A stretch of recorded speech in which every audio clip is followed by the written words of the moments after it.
22 de septiembre, mes de la Biblia, catequesis sobre la carta a los Gálatas. ¿A quién escribe Pablo esta carta? Galacia no es una ciudad, sino que es una región, podemos decir una provincia.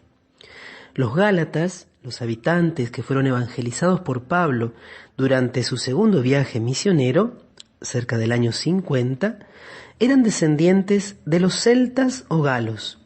Eran habitantes europeos que habían migrado hacia la zona de Asia Menor, la actual Turquía. Lo puedes ver en el mapa, los mapas de los viajes de Pablo siempre señalan Galacia. Y eran un pueblo extremadamente belicoso, que se había instalado allí en el siglo III a.C. En el año 180 a.C., toda esta región fue sometida por los romanos.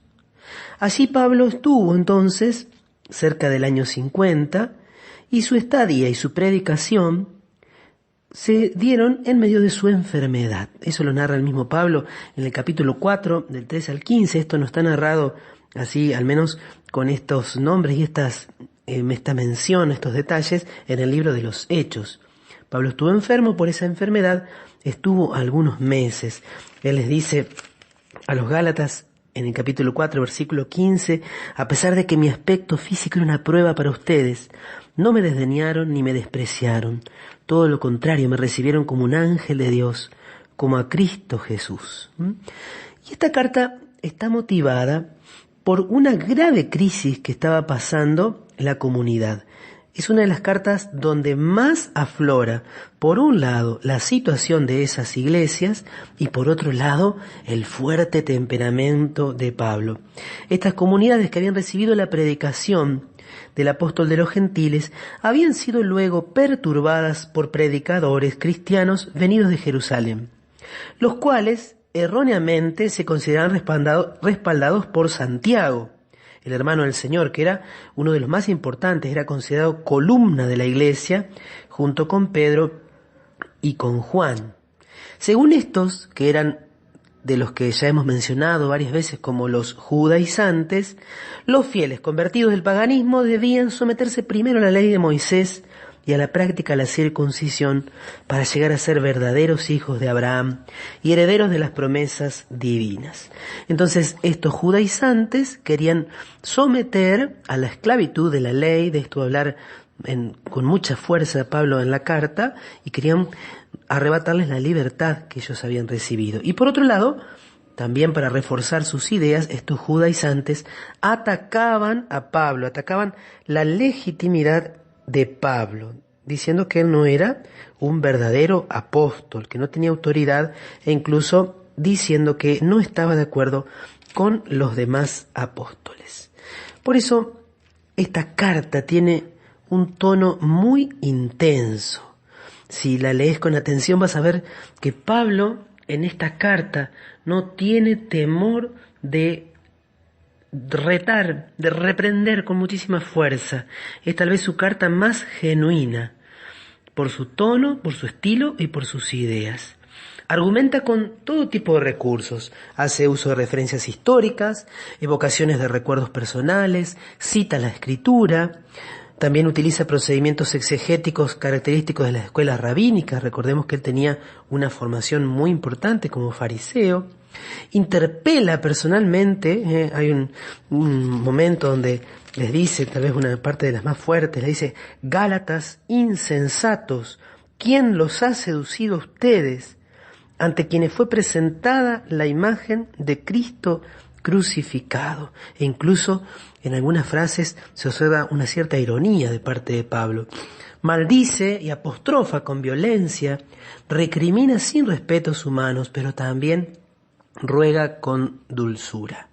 El ardor de la polémica genera un cierto desorden en la carta y por eso una falta de estructura, aunque podemos descubrir una estructura. Los capítulos 1 y 2, Pablo los dedica a hacer como una defensa, una apología de su apostolado, que él fue verdaderamente llamado por Dios. Dice allí en el capítulo 1, versículo 15, cuando Dios, que me eligió desde el seno de mi madre y me llamó por medio de su gracia, se complació en revelarme a su Hijo para que yo lo anunciara entre los paganos. De inmediato me fui a Arabia y después regresé a Damasco, sin subir a Jerusalén para ver a los apóstoles. Él reivindica para sí mismo un llamado tan auténtico, tan real, como el que recibieron los demás apóstoles. Esto abarca los capítulos 1 y 2.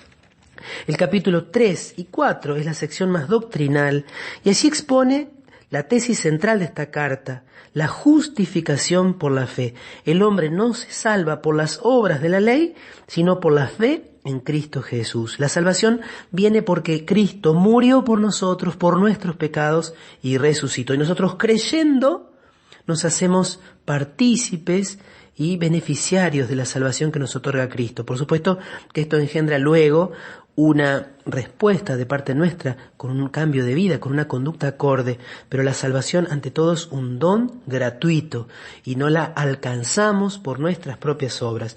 Finalmente, en los capítulos 5 y 6 hay una sección exhortativa, como en todas las cartas, invitando a vivir el amor y dándonos una catequesis muy importante sobre las obras de la carne y las obras del espíritu, que ya voy a mencionar enseguida. Bueno, esta carta hay que leerla junto con la carta a los romanos, donde están los mismos temas, pero de un modo más sereno y más ordenado, con una argumentación menos pasional por parte de Pablo. Esta carta contiene algunas de las frases más conocidas tal vez del apóstol de los gentiles, ¿no? Como por ejemplo cuando Pablo dice: yo estoy crucificado con Cristo y ya no vivo yo, sino que Cristo vive en mí. La vida que sigo viviendo en la carne, la vivo en la fe en el Hijo de Dios que me amó y se entregó por mí. Estoy crucificado con Cristo. Pablo va a cerrar la carta diciendo incluso que nadie me moleste en adelante. Yo llevo en mi cuerpo las cicatrices de Jesús. Que esta frase ha dado lugar a tantas interpretaciones. ¿Qué será exactamente lo que significa en boca del apóstol de los gentiles esa expresión? También otra de las partes más conocidas de la carta es la del capítulo 4, cuando habla de la filiación divina y describe el plan de la salvación en una clave trinitaria. Dice entonces: cuando se cumplió el tiempo establecido, Dios envió a su Hijo, nacido de una mujer y sujeto a la ley, para redimir a los que estaban sometidos a la ley y hacernos hijos adoptivos. La prueba de que ustedes son hijos es que Dios envió a nuestros corazones el espíritu de su Hijo, que clama a Dios llamándolo Abba, es decir, Padre. Un poco toda la economía salvífica resumida en 3 o 4 versículos, y es la única referencia a María que encontramos en las cartas de Pablo. Nacido de una mujer, Dios envió a su Hijo y luego envió el Espíritu. Él se nos da y nos permite llamar a Dios Abba, es decir, Padre. Finalmente, entre las secciones y los párrafos más conocidos y más importantes de la carta a los Gálatas está sin duda esta descripción de las obras de la carne y del espíritu. Dice Pablo: las obras de la carne, ¿cuáles son?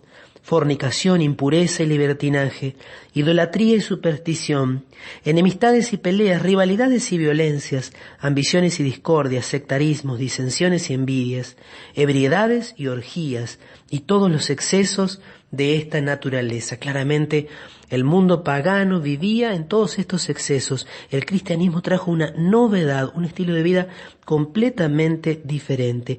¿Y cuáles son los frutos? El fruto del Espíritu, que luego la teología cristiana lo va a poner siempre como los frutos de la presencia del Espíritu en nosotros: amor, alegría y paz, magnanimidad, afabilidad, bondad y confianza, mansedumbre y temperancia. Esas son las manifestaciones de que el Espíritu que se nos dio en el bautismo está obrando en nosotros. Invita entonces a poner la gloria del cristiano en la cruz. Yo solo me gloriaré en Cristo, por quien el mundo está crucificado para mí, como yo lo estoy para el mundo. La persona de Jesús y su misterio de entrega en la cruz, cada vez más en el centro de la persona y del misterio y de la predicación de Pablo.